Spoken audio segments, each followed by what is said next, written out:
On procède à ce déversement-là parce que c'est important de faire des travaux d'entretien au niveau de notre intercepteur. C'est également important d'installer une chute à neige pour s'assurer qu'on puisse recueillir l'ensemble des neiges usées et les acheminer à la station pour traitement. L'intercepteur, c'est le plus gros tuyau de l'ensemble du réseau d'égouts qu'on a à la Ville de Montréal.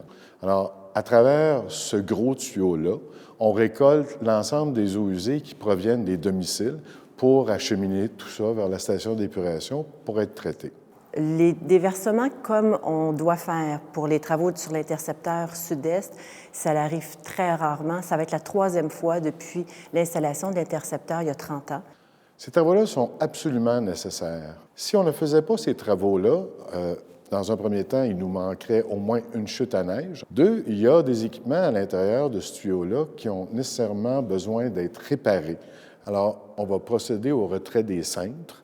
Ces cintres-là ont été installés en 1997. Ils sont endommagés, ils sont rouillés. Ils peuvent également créer des blocages à l'intérieur de l'intercepteur. Et par la suite, tout le long du réseau de l'intercepteur, on va procéder à des inspections et des réparations de certains items pour s'assurer que les clapets, les vannes, tout ça est en bonne condition de fonctionnement.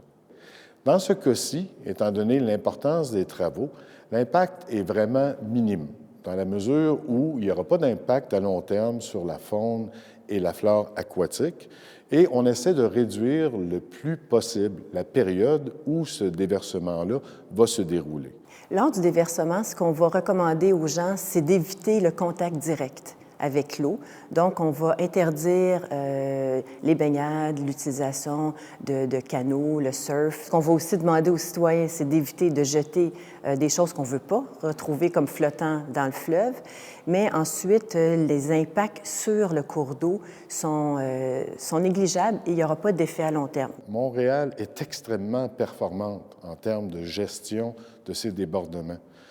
La station d'épuration intercepte 99 % de l'ensemble des eaux usées du territoire.